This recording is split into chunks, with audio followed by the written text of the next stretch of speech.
So I never would never attend that. I have no interest in that.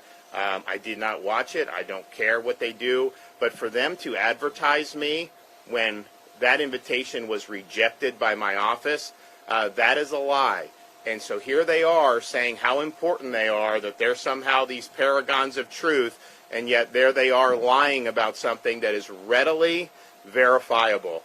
And so the idea that I was there is false. The idea that I would have ever gone is false. And why they would want to try to perpetuate a lie about that, I don't know. But I think it just shows you why that cabal of people in D.C., New York, are so reviled by so many Americans. I think it's a reputation that's been well deserved.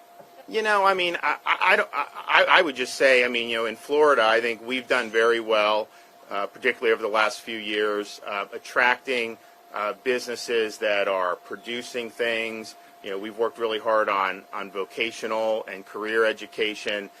Importing some tech company from San Francisco has not been high on our list. I think that what happens is they'll tend to come in, they drive up the cost of living for everybody else. And okay, yeah, they enjoy our lower taxes, but you know, what are they really providing? So I'm very supportive of what Elon Musk is doing, because I think that platform has been used really as a tool to enforce narratives and to stifle dissent when it was born to be an open platform. We actually had, you know, our state board of administration wrote letters to Twitter board of directors before they accepted the offer, when they looked like they were trying to fend it off, saying, look, you guys can make business judgments, but you can't veto a great offer just because you don't like Elon or because you're worried that he may open up Twitter. And the fact of the matter is, this is a guy that has succeeded in almost every enterprise he's ever done. And so our state will benefit. We will get, I think, $15-20 million profit in our pension fund, but then he will make that company more valuable. I have no doubt about it. But I'm not wanting to import that necessarily into the state of Florida. You know, I would rather have I'd rather have more industry. I'd rather have more jobs that will actually be rooted in this state. You know, we're working on some good stuff, some good manufacturing. You know, we've done very well with aerospace. We've done very well with, and Elon's been a part of that. And we've done very well with finance and some of these other things here in Jacksonville. You know, the fintech. There's some good stuff. But in terms of bringing Twitter from San Francisco to Florida, you know, that's not something that I'm advocating. Well, I don't think the whole Disney flap is really making much of an impact. Although I will say, you know, Disney has done a lot to partner with the Chinese Communist Party and really has made a fortune over there without raising a peep about any of their atrocities. I think China is the number one geopolitical threat that this country faces.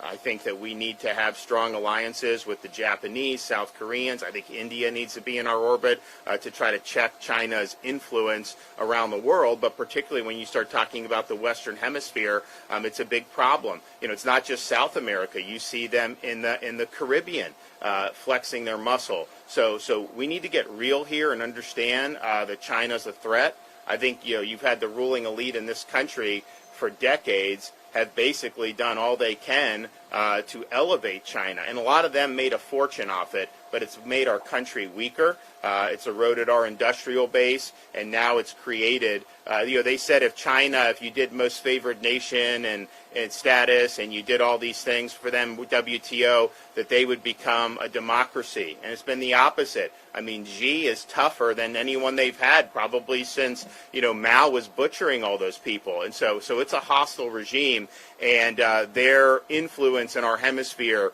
is not something that is in the best interest of the United States of America. But I think, you know, most of these countries who can look at it honestly, you'd still rather cast your lot with the United States of America. I mean, the Chinese government is not somebody that's going to be a reliable ally. I mean, they're going to do whatever's in their immediate best interest, and that's going to be the end of it. So they should just understand that. But clearly, we don't want these toxic regimes to be flexing muscle in our hemisphere. It's very important that we understand that.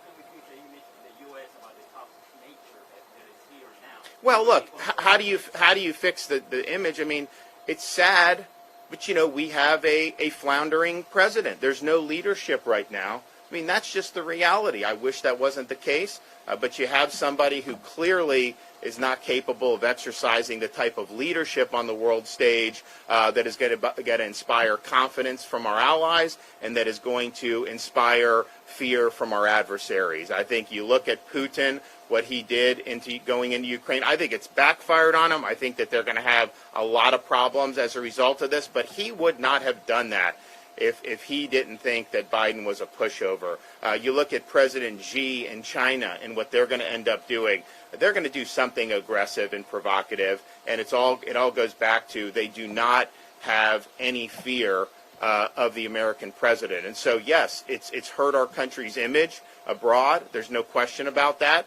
We seem like we're not as vital, or we don't have the vitality that people look at. And I think that leadership starts at the top. But I think that with the inflation and with a lot of the bad fiscal policies that you've seen, it's a huge burden now on every single American. When you look, I mean, I'm seeing, in Florida, I haven't seen it below $4 for unleaded for how long? It's actually even worse in some, because we don't have as high taxes, but some of these other places are over $5 around the country.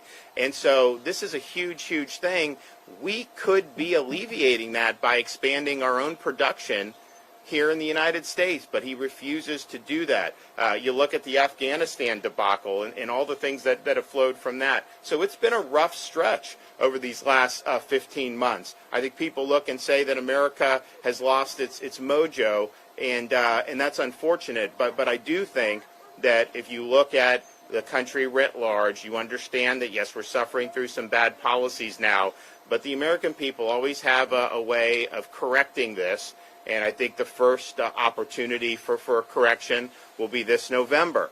And I'm looking forward to those elections, because I think that it's going to be a huge, huge shot across the bow to the Washington establishment, which has really, I think, failed the country time and again.